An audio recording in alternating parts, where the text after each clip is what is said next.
Greetings, Steve Radcliffe here. I just want to do a little video about Lightroom and Lightroom's impact on raw images. Some are suggesting that a raw image is altered somehow in Lightroom. Adobe advertises Lightroom as a non-destructive editing package, and I think I can demonstrate here to you in the next 4 or 5 minutes that it is in fact non-destructive. I'm going to use this file that I pulled off camera card. I also pulled it onto the hard drive and I put it right there under an Adobe folder. So I am going to open Lightroom.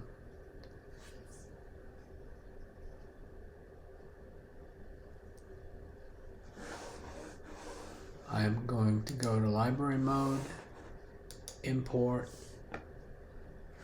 and I'm going to import that one image with no presets, no nothing.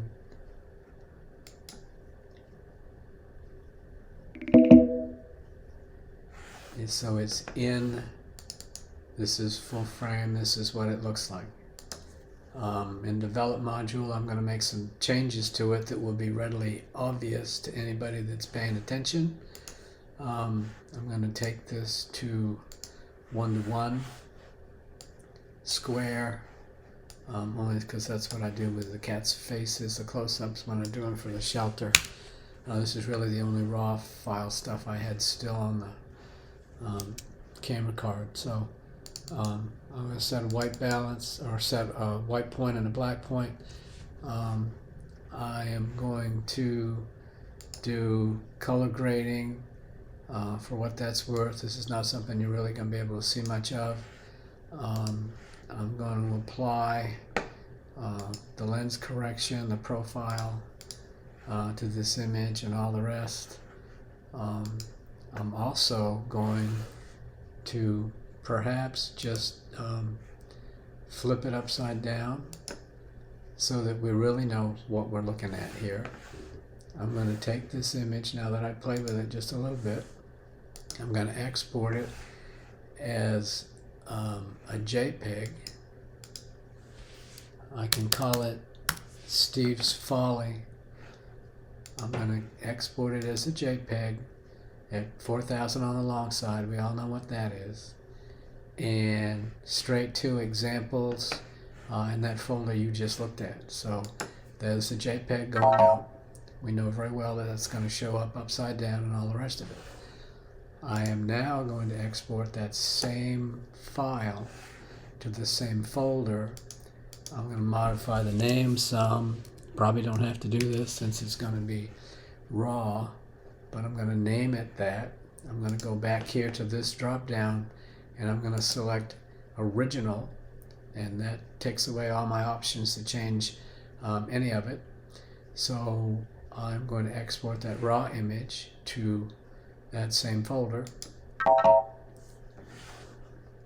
Then I'm going to close, or at least minimize or hide Lightroom. I'm going to go to the original folder, or the original file, and preview. That's the original image. I'm going to do a get info on that original file and keep it right there. I'm going to do the get info on the JPEG, which is upside down as expected. Stop it. Upside down as expected. And then I'm going to do the raw file. You'll notice that there's the original raw file CR2 and Steve's Folly raw XMP. This is where the Lightroom changes were made. This is the actual image as Lightroom exported it. It doesn't look anything like the upside down square that we had before.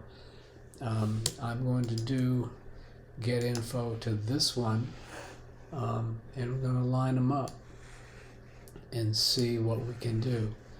You'll notice that the size on the original CR2 file is 27,791,408 bytes, and the size on the RAW that I created is 27,791,408 bytes.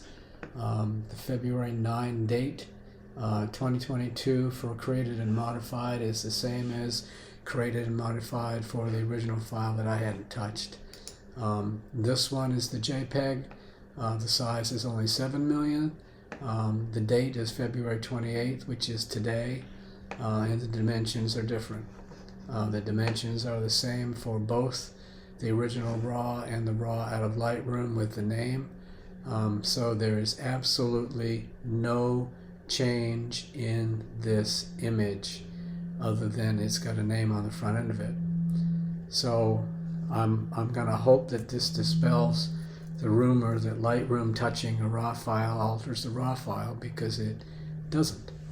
So if that doesn't answer your question, shoot me an email and I'll see if I can't come up with a good response. So let me stop this.